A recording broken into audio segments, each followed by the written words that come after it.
But yeah, the first one obviously was mystery. That's what we got, and I chose this time. So you're gonna choose the next one that we get. We'll do that at the end, of course. Um, but yeah, the first one was mystery, and I decided to go with The Third Man because you said you've never really seen a film noir before. So I thought it's probably a good one to start with. It has been voted like one of the best British film noirs. But yeah, I thought I'd go through the synopsis. It was made in some details as well for customers. Customers. For our audience, I should say. Oh, geez, this is going off to that. Well, actually, yeah. I mean, if they do want to buy it, they want You're still in work. You're still in work mode. I That's so funny. But yeah, film directed in 1949. Don't know if you knew any of this. It's a British film as well, by Sir Carol Reed. He's the director, famous also for making Oliver. Do you know the musical? Yeah, directed and wrote this, didn't he? Yeah. And clarify something for me. I think I need to look that up. I think so. As I was reading the credits, but clarify. It's Oscar Wilde, isn't it? No. Oscar Wilde's a writer. That's why I was confused. It had Oscar Wilde in the credits. And I was like, I'm really confused about this because I'm sure that he's a writer. So what is going on? Don't know. I might have to look that up. Yeah. Google that now. I might have to Google that now, just whilst we're because this could be. I know it's got Orson Welles in it. Who did I say? You said Oscar Wilde. No, that's what I meant. Oh, no. This is an awful intro. Yeah, so it's got Orson Welles in it. Orson Welles. Yeah, Which, by the way, is in my head who I thought was the writer, Oscar Wilde. So that's that. Well, I don't think Orson Welles wrote any of it. He just, he was rumored to kind of wrote some of the scenes, or to have helped direct the film. But a lot of people nowadays say that it wasn't true. Kind of made up. But yeah. He did obviously come up with the famous line towards the end. I don't know if you probably don't know it's famous because the scene where he took. Anyway, we'll talk about that later. Okay. But yeah, 1949 film from Carol Reed, who also did Oliver. I think he won an Oscar for this as well. But yeah, anyway, I'll just read the synopsis. Don't know, cut this together like a bit better. So cut it together a bit better. But post World War II Vienna, and Holly Martin, a writer of trashy Western novels, arrives in Vienna to meet a friend called Harry Lime about a job. On his arrival, he finds his old friend has been in an accident and died, and coincidentally is being buried that same day. Upon further inspection, Holly gains information that may point towards a possible third man present at the scene of the crime. Who helped with the moving the body out of the street? Who could this third man be? Was Harry Lime murdered? Is the third man the murderer? That's what I put. I mean, I actually didn't read the synopsis since before I watched it, but that really kind of ruins the film. Oh, does it? Well, I just think it gives loads away there because I went into the film literally not knowing anything about the film, nothing at all. So it's quite nice to literally discover what was happening as I was watching it. I think that's the best way to watch a lot of films, really. Just kind of, discover it as you go, as opposed to. I'm trying to learn that. I'm trying to learn to be better at that because I've been really disappointed by films so much recently in the cinema because of how many trailers I'm watching, how many, not spoilers, but how many rumours. Like take Doctor Strange 2, for example. I watched too many trailers on it, too many pre-videos, too many rumour videos, and then I was massively disappointed when I went and watched the film. So yeah. Whereas I don't know if you know this, but the other night I watched Everything Everywhere All at Once. Oh, I'm excited to watch it. Don't get too much. I didn't watch anything there. I watched half of a trailer. You watch it in the cinema? Yeah. I would have gone to see that with you. Well, I thought we put the trailer on, and then straight away, me and Hannah said, let's turn this trailer off because I don't want to ruin it because this is going to be great. Yeah. But hands down, I know we're not reviewing this film in this video. Hands down, best video I've seen in 2022. Best film by far. Well, at least we know now how it's right up your street as well. You'll love it. Okay, good. Yeah. Is it as good as you? But yeah, that's what I'm trying to do. Go get more into the habit of not spoiling it. So, yeah, definitely the best way to watch a film. But yeah, I mean, I've not watched The Third Man in like a few years now. It's probably been about 20 years or something, 10 years. How many times did you watch it? So yeah, I watched it 3 times, I think, in the end. So I watched it 3 times, and then I watched it that many times to kind of think of details and things to bring up.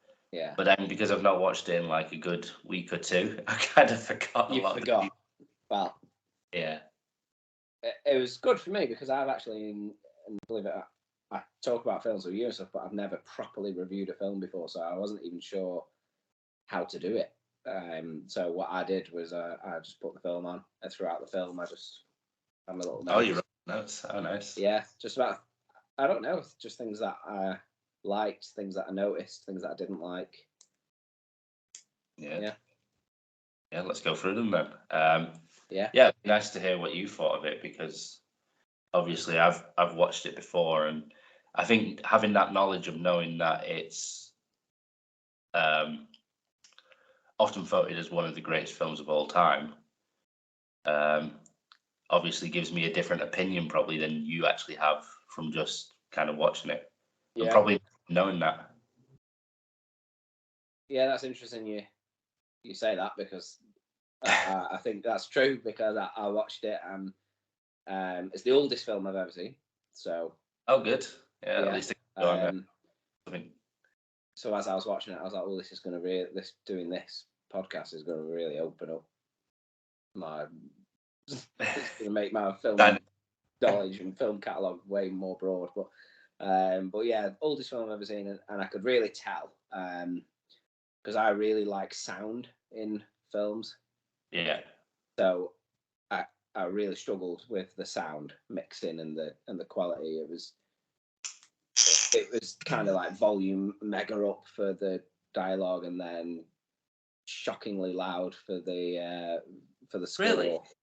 Yeah, it was. I didn't have any of them issues. I don't know if it was. I don't know. I just didn't have any of them issues. Did you not?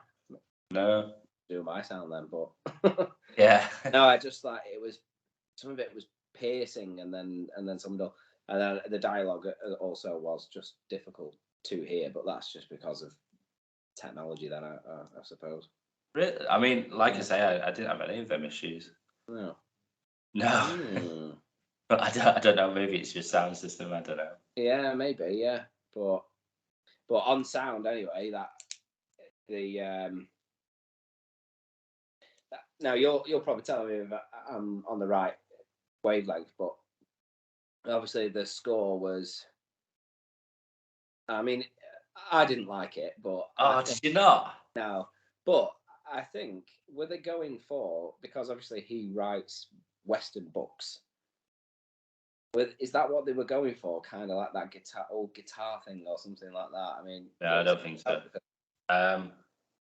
Well, the story goes that Carol Reed, the director, was I think he was in a bar or something in Vienna.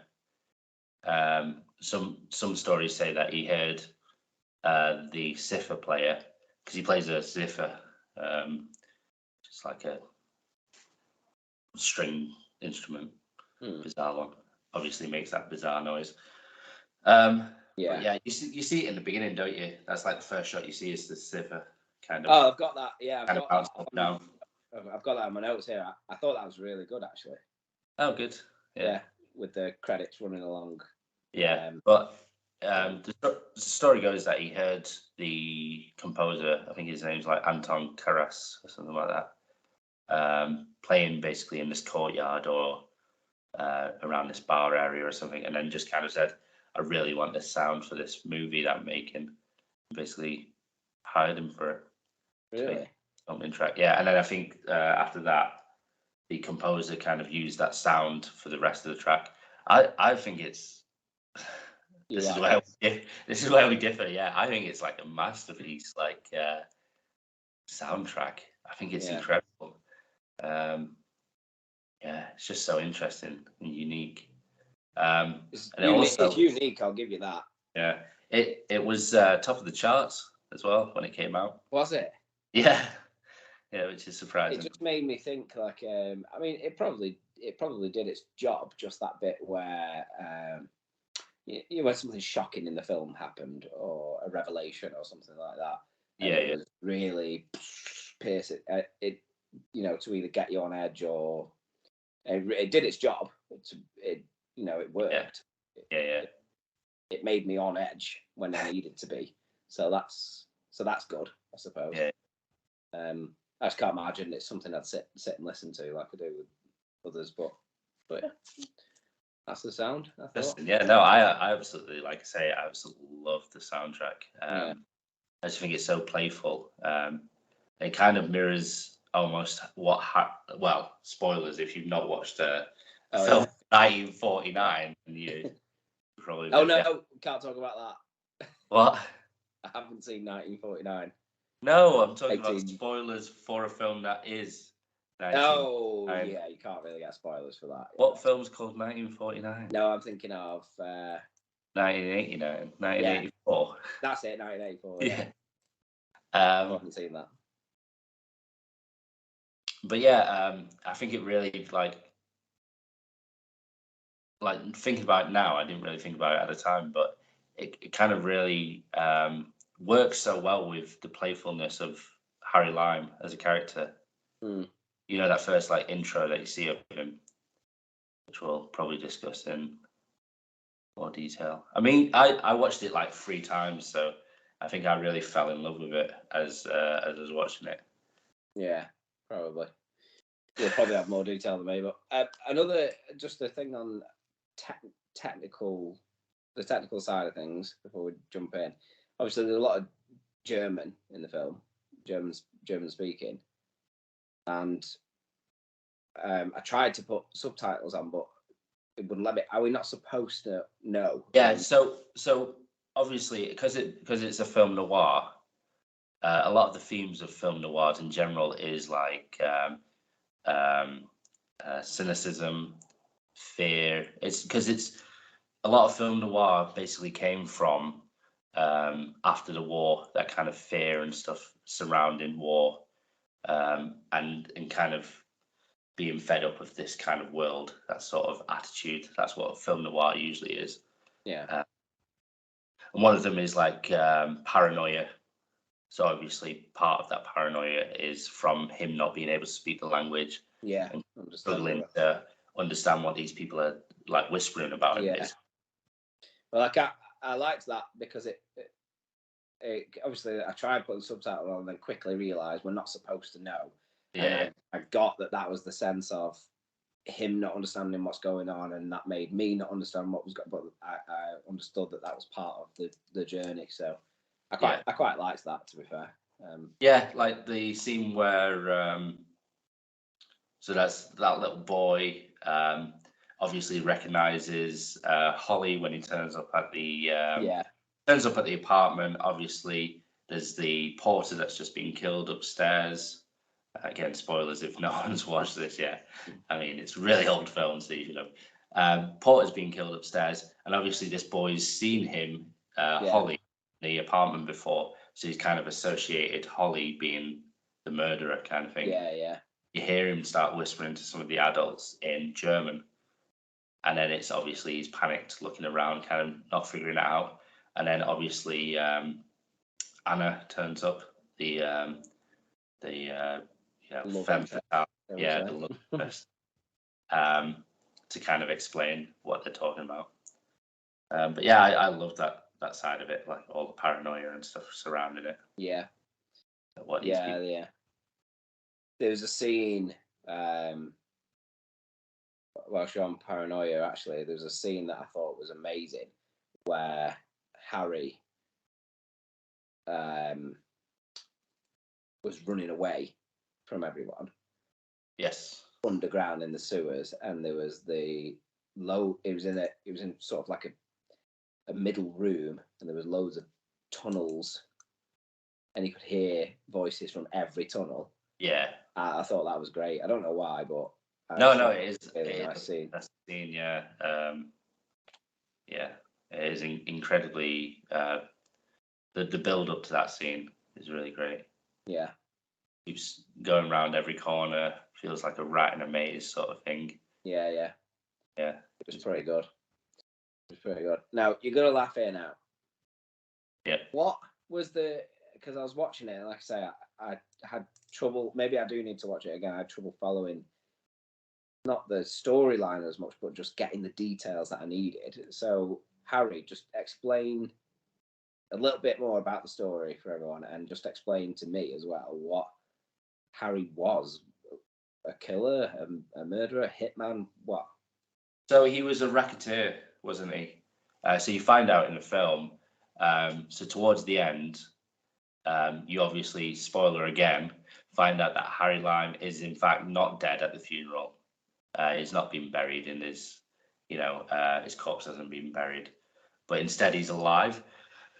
And this whole time he's been like a racketeer in Vienna, and the policeman, I can't remember his name now. What's a racketeer? Just for everybody who doesn't know, obviously I know, but well, he basically sells things on the black market. So if you remember the intro to the film, about the black market. They go into what was the zones about, by the way? The whole zone thing. Well, I think during that time, Vienna was split up into, I think it was 4 different different zones, yeah. And it was run by different nations. So one was like Russia, British, I don't know if another one, German, and I think one was just kind of all of them mixed up. Yeah. So I thought that was fiction. I didn't know that was real. So that's interesting to know. Yeah. But yeah, so what he was selling on the black market was penicillin. So I don't know if you remember the scene towards the end where Holly's invited. So Holly's on his way out. He's like, "Oh, I want to go home. I want to get out of this place. I'm sick of Vienna. I'm going to go back to wherever he came from, probably America." Yeah. And the policeman, what's the policeman called now? I can't remember, the one with the mustache. Yeah. The British policeman. He basically says to him, "Oh, okay, yeah, fine. I'll take you to the airport, but first we'll just stop off on the way." Yeah. What was that children's hospital all about? So they stop off on the way. I don't feel like you've watched the film. I have, but what was the children's hospital about? Major Calloway, that's what it's called. So they turn up at the hospital, and that's the hospital where Harry Lime, some of the victims there that were dying from this dodgy kind of penicillin, or some sort of side effects from penicillin, whether it's obviously being given to them without instruction, that sort of thing. So Major Calloway explains earlier in the film that, "Oh, you don't know Harry Lime like I do. He's basically been giving all this penicillin out to all these people, and they've been suffering." And then later on, that's when Major Calloway, before he's about to fly off, he takes him to the actual kids' hospital, or the hospital in general, and shows him all the kids like kind of suffering. And that's kind of what keeps Holly from going in the end. Yeah. That's what turns Holly against Harry Lime. And kind of I realised that bit in the car when he was like, "Okay, I'll be your whatever." Yeah, but okay, that makes complete sense to me now. Okay, good. Yeah. I just that whole bit was lost on me when he was showing him the slideshow as well of what he does and everything. Yeah, so that's the same thing. Yeah, he was just showing him how like he's caused all this pain and suffering, like pretty much killed killed loads and loads of people. And that's why when they're in the Ferris wheel together and they're going around, he has that big speech about how, look at them people down there. Obviously, I can't remember the words word for word, but obviously the size of... Oh, yeah, about the ants. Would you wipe away one of those dots for 20,000 and how many would you do? Yeah, that was pretty good. Yeah. Yeah. I like that.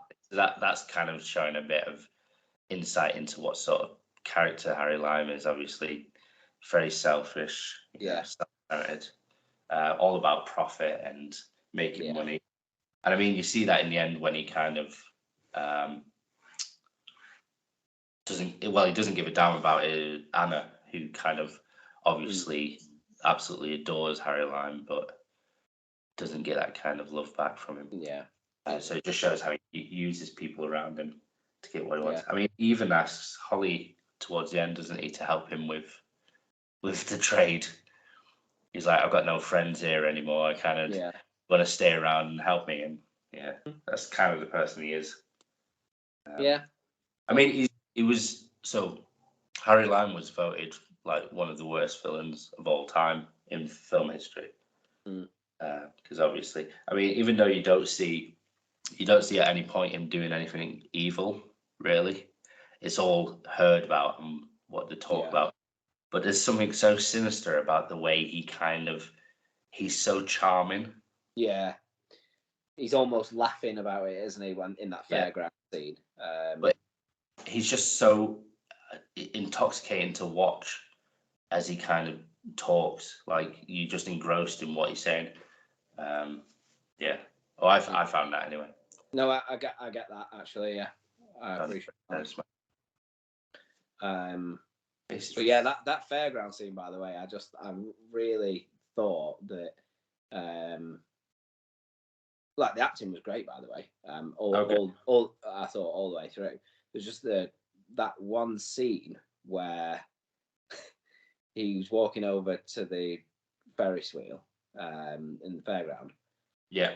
And what the heck is going on there? We just walk near the sun. I thought it'd help see me better. See me better, son. Yeah, the bit where he walks to him in the fairground and he just goes, he's just like, oh, hello, Harry, I need to talk to you. And it's like, it'd be so much more dramatic than that. And I don't know whether that's just a stylistic choice or just, I don't know. But I don't know. Bit I mean? No, I don't. You'll have to, if you do manage before you. Oh yeah. I'll put that bit in because it's just the bit. Put it in here. Yeah. It's the bit where he just literally sees him. But not the first time, the second time. But why do you think it would be more dramatic if he already knows he's alive? I feel like we need the scene. He already knows he's alive, but he hasn't spoke to him yet at all. And the first words out of his mouth are just, "I need to talk to you." Yeah. I just feel like it could have been a bit more. Yeah, but remember, Holly set up the meet, so he already knows to speak. It's not like it's just, again, he's seen him by chance, and it's like. No, I know. I don't know. To me, it wasn't an issue, but yeah. Watch that bit again, and you might know what I will do for the fourth time. For the fourth time. Yeah, and also on the Discovery, at the moment where they do, where Holly sees him for the first time. We'll talk about the lighting of this film in a minute and the shadows, because that was used incredibly. For a film that was made in 1949, it is insanely good.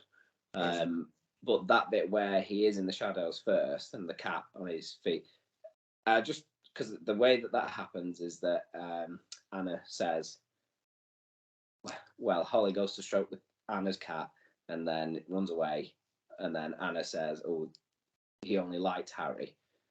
And then instantly in the next scene, it was the cat was near somebody's feet. I wish that they would have separated them a little. Really? Done that cat thing a lot earlier in the film, just so it was too easily discoverable then. Because as soon as I saw the cat go near someone's feet, I was like, oh, okay, it's Harry there. Oh, okay. I wish that was further apart. Yeah, I can see what you mean to a degree. I still think that is like, to me, watching it again, it's just one of the greatest scenes in film history. That reveal of Harry Lime. Mm. Obviously, you don't feel the same, but no, I like. I like the reveal. I just wish that they would have separated that, made the distance between the cat scene and the discovery of Harry a bit further apart in the film. Yeah, I mean, yeah. But the lighting, though, like I say, the way that they somebody turns the light on and then the whole film does lighting so well with all the shadows and so many people coming out of the shadows just when they need to be, and like when they're waiting for Harry the first time and the policemen are in the shadows, and then it's just great. Yeah, no, it is incredible. Yeah, absolutely love it. I mean, it's so well shot, and especially that scene where Harry does come out of the shadows and you see his face, obviously that reveal, and then he's got that like cheeky smirk. Yeah. So perfect, and the way it pushes in on his face. Yeah, I think it's honestly like say one of my favorite scenes of all time. Wow, that's bold. Yeah, I've literally watched that scene probably 6 or 7 times over afterwards as well. But yeah, I absolutely love it. Just the build up to it, the excitement, and with the score in the background, kind of build it up as well. It's like, it's just a masterpiece, in my opinion. Yeah. It's insane how much. This is what I find so interesting about how two people's feelings about a film can just be so different, like incredibly different. But one thing that made me feel so uneasy, and which is obviously part of the style choice that they did, was there was so many scenes where the camera was tilted. Yeah. And I liked that because it's not really, you don't really see that very often. No. Nowadays they try and use it as sparingly as possible. Yeah. But yeah, the Dutch angles are. Oh, is that what it's called? Dutch angles? Yeah, it's called the Dutch angle. I think it works incredibly for the film. Again, adding kind of that suspicion, that kind of paranoia feel to it. Kind of keep you on edge, like you said, because something just doesn't quite feel right. And it's almost like his whole time there doesn't feel right. Yeah. It's so consistent, the Dutch angles. But yeah, it is a really weird thing. Like, not many films do it where they do it pretty much all the way through it. And it was one of the, it wasn't the first film to kind of do Dutch angles, but it's one of the first to kind of do them to such a degree that it took off or kind of got a bit more notoriety from it. Yeah. And I think more people started doing it afterwards. I've got actually a quote about the Dutch angles as well, somewhere written down here. Let's see if I can find it. So, American director William Wyler, so that's Reed's close friend apparently, sent him a spirit level with a note saying, "Carol, next time you make a picture, just put it on top of the camera, will you?" That's funny. To show exactly how he felt like it was just awful, probably, or a bit too much. I didn't think that bit was awful. I thought that I thought that did its job, what it was meant to do, and make you feel uneasy. Yeah. So. And I think someone mentioned on a video that I watched, due to the fact that the aspect ratio isn't like a cinematic aspect ratio nowadays, where it's kind of really long and thin. Obviously, it was like, I think it's 4:2, isn't it, or whatever it's called? I don't know. But it's narrow, so then when it's tilted on its side, it's not as big a deal. Yeah. So if your aspect ratio is a lot longer, of course, ultra wide or something, or wide, then you're gonna feel that kind of that angle a bit more. Yeah. I found interesting. I totally agree with that as well. Yeah. It feels as horrible in this film as it would in, like, Brian De Palma. He tends to do a lot of Dutch angles in his. Sometimes his can feel a bit over the top. But yeah. But like I say, it did what it was meant to do. So. Yeah. Yeah. Another scene that I really liked was when they were talking about. I can't actually remember the character who it was, but he was talking to Holly about writing his next book, and he says, "Yeah, I'm writing it. It's about the third man." Oh yeah. And then they're discussing about don't you ever scrap a book, and he's like, "No, never." And like, I thought that was good. Yeah, the kind of back and forth between the kind of the henchmen, or whatever you want to call them. Yeah. What was his name now? Can't remember. He was the. See, if we did this like a week or two ago, I would have remembered. When we were supposed to do it. Yeah. Wait, I've got it down here somewhere. The one weird scene, I don't know if you read any more into it than I would have. When I was watching the film, I'm kind of not quite sure why it's there. But it'd be interesting to hear what you think about it. So there's a scene where he turns up at the doctor's. And when he first turns up, the first thing you see is the doctor like slicing up a chicken, isn't he? It's like carving into it. And then all of a sudden the bell goes, and then he kind of puts it down frustratingly or something. Yeah. So I not quite sure why that's in there. I thought maybe it's a bit weird. Might have known something that I don't. Seen something into it. Really? Definitely not. In fact, I'm probably so out of touch with that film's complete hidden meanings and everything that I didn't even notice that, if I'm honest. So I noticed, I saw that scene, but I didn't think, oh, that's out of place. That's clearly shows how. I thought it was really interesting just that you choose. So, like, obviously, when you're a director, you've got to choose what shots you're going to take and what you're going to put into the film at the end. And the fact that he just had like this random. So the first shot you see is just the chicken and him carving it up, and it's just like, yeah. Why has he added that? I don't know. Yeah. Oh, I had a question about the Doctor as well, about him. Why was the Doctor in on it? Why was he in on it?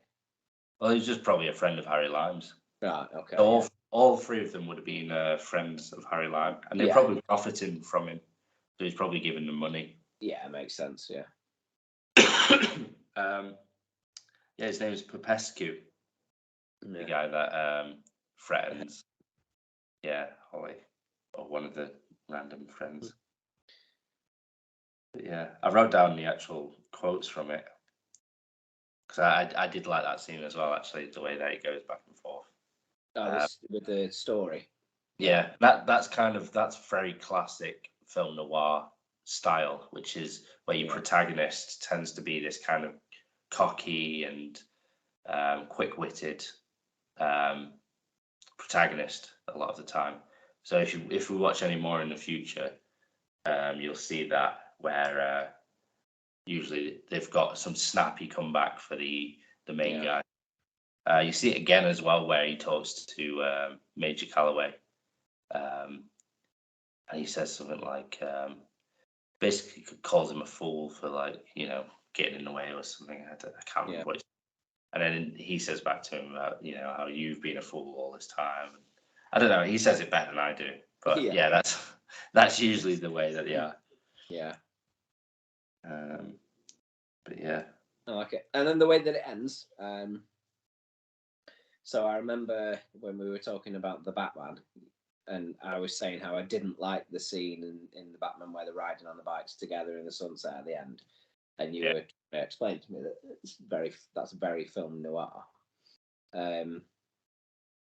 Yeah, I got the same sort of sense in that last scene where he's just leaning on the car, big like a big sea, the trees, the tree line, the sun going down, and she just like walks past him towards the camera, and then he's there leaning on the car. This is quite unique in its ending, because obviously I think before this a lot of films obviously had that good ending. I think even film noirs usually end with you know, the man getting the girl kind of thing. Yeah.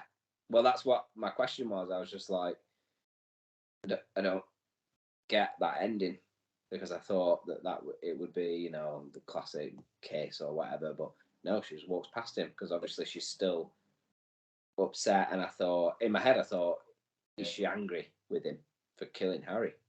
Yeah, probably. Yeah, I mean, she was infatuated with Harry, weren't she? Yeah. Even to the point where she knew that she probably wouldn't get that love back. Yeah. But yeah. So in the end, you obviously sat there and you're waiting, and it's quite a long walk down the street. Yeah, it is. Yeah. And then you see them kind of getting a bit closer, and you think, oh, she's just going to turn and kind of join him in the car. But then, yeah, she doesn't. She keeps on walking, which yeah. I absolutely loved. I thought it was so progressive for the time. Yeah. Really ending. Well, yeah. Anything else from you? I mean, probably loads, but 1,000,000 pages. Oh yeah, I should have wrote it down in a book instead of. I've wrote it on my phone, so reading it is a bit more annoying. Yeah. Oh yeah. But no, obviously, I absolutely loved this film. I thought it was incredible. The iconic line as well at the end, or towards the end, where Harry Lime is at the Ferris wheel, he talks to Holly. This is like a really famous line from the film, and it's said that Orson Welles added this line himself, and it's wrote it down. Don't you mean Oscar Wilde? Oh yeah, Oscar Wilde. Sorry. He put, you know what the fella said, in Italy for 30 years under Borgias, they had warfare, terror, murder, and bloodshed, but they produced Michelangelo, Leonardo da Vinci, and the Renaissance. In Switzerland, they had brotherly love. It had 500 years of democracy and peace. And what did that produce? The cuckoo clock. I don't know if you remember that line, but yeah, no, I remember it. Yeah, I didn't know that it was really iconic. Yeah, didn't know that it's turned into that. Yeah, it's a massive line. Yeah, very, very quoted everywhere. If a lot of people that obviously love films might know that line, that's the sort of thing. Yeah. But the funny thing about it is that a few of the things that he says in there are incorrect. So he said in Switzerland they had brotherly love, and then they produced the cuckoo clock, and that's kind of all. But apparently the cuckoo clock is like a German invention from like the Black Forest. Oh. So it's not even like factually correct. I just found that funny that it's, you know. Yeah. No. One of the most famous quotes ever is just not even correct. Yeah. Yeah. But I mean, I think it's attributed to like some poet or something who wrote it. I don't know. What else? Don't know what else to talk about really. Yeah. So what were your final thoughts on it then altogether? Final thoughts is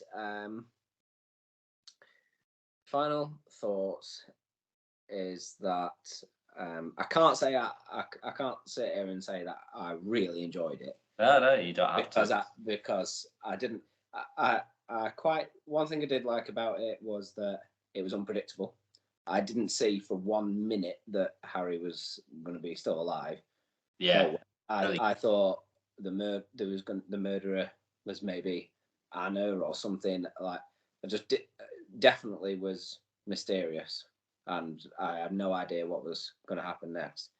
But it's probably my knowledge of old films that I haven't got any knowledge of older films that probably made it not too enjoyable for me.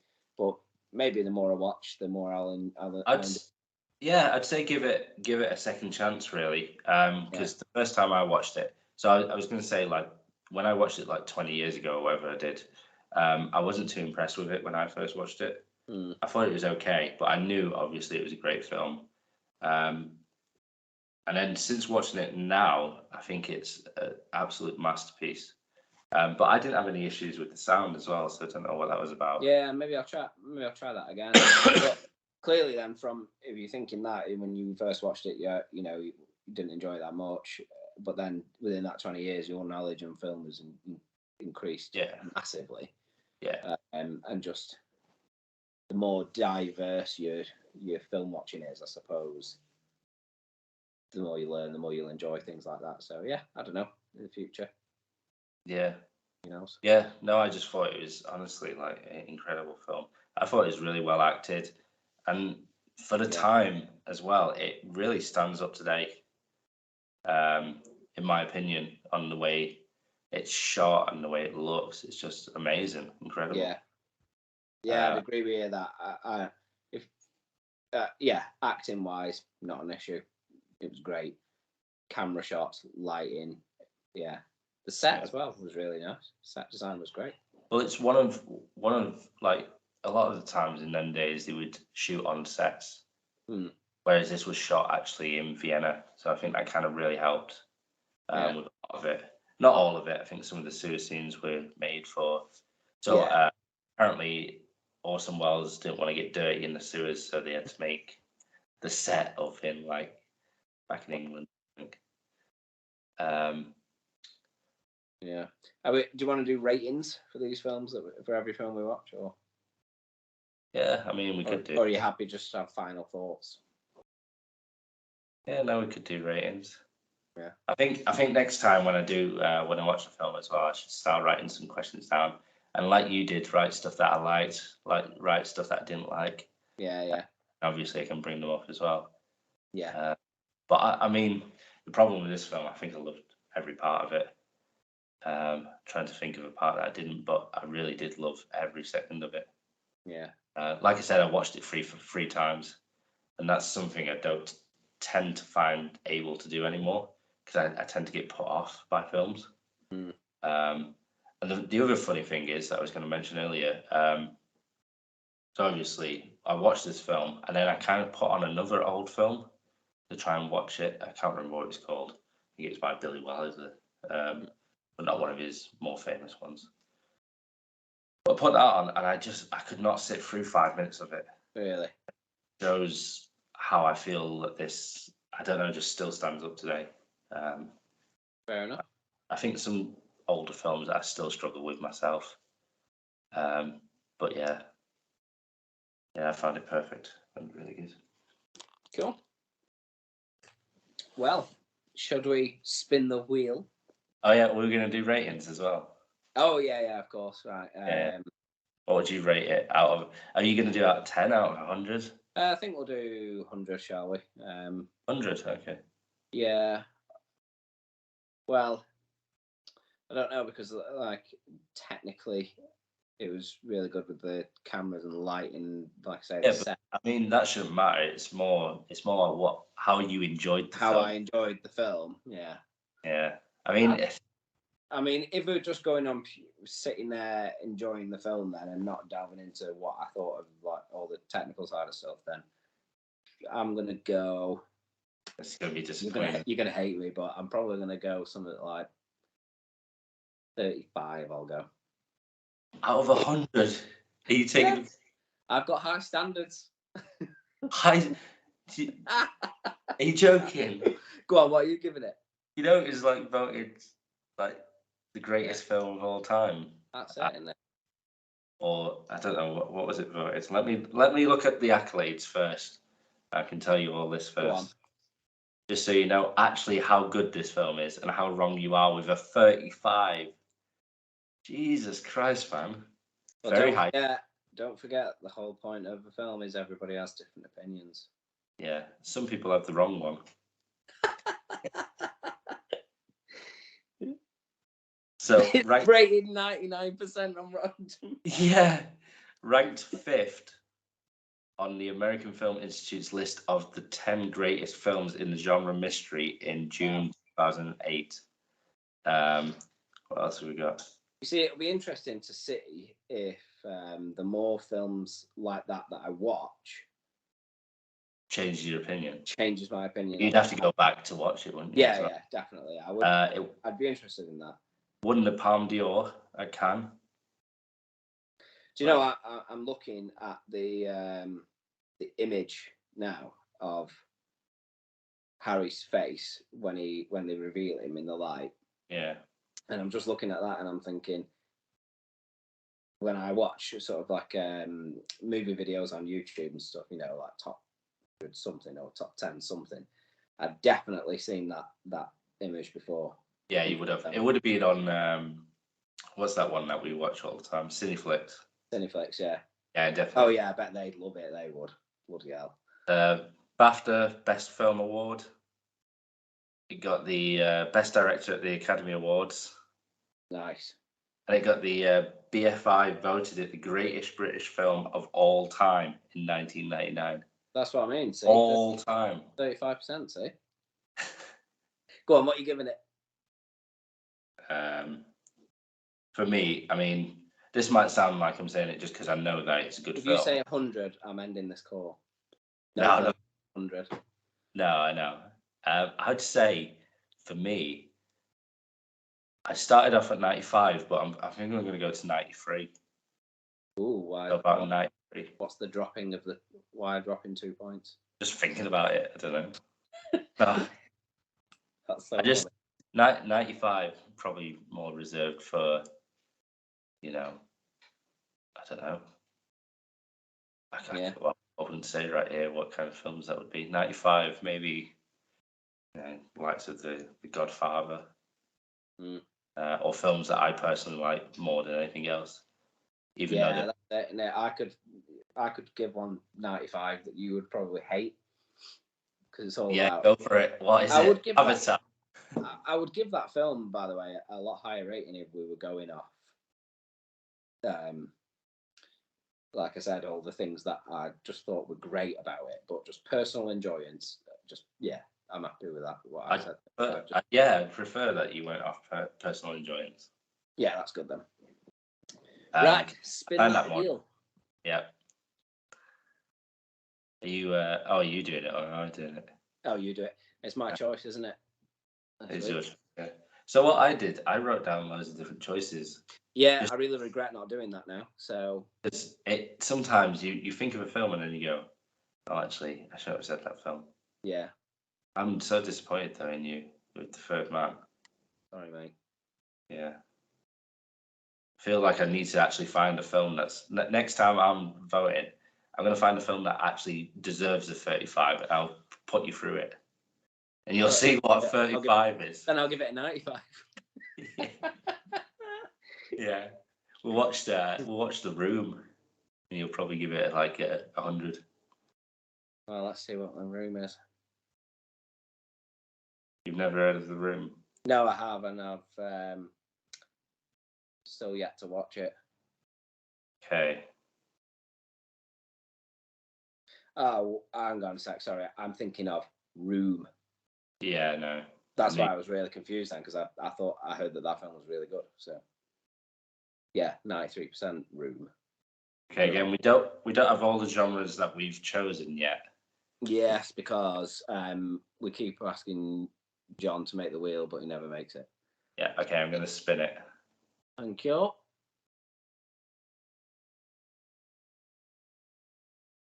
What's the arrow? Don't see it. Wait, what is that? That's mystery again. We're gonna spin again. Yeah. I don't want to get the same. I don't want to get the same one. You can tap it twice.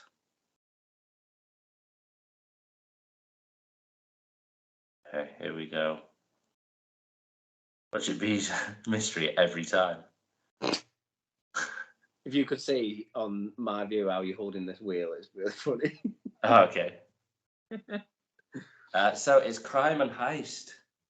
Ooh, okay. One, yeah. Right, now you're probably going to have to cut this video. I've got a crime choice on here that I don't think you've watched as well. What is it? No, because again, it's Fargo.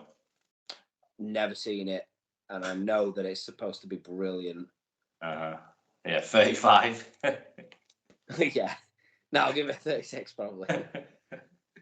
No, but I know that film is supposed to be brilliant, so I would be I'd be happy to watch that, and I know that Hannah wants to watch that as well, so I could watch it together with Hannah.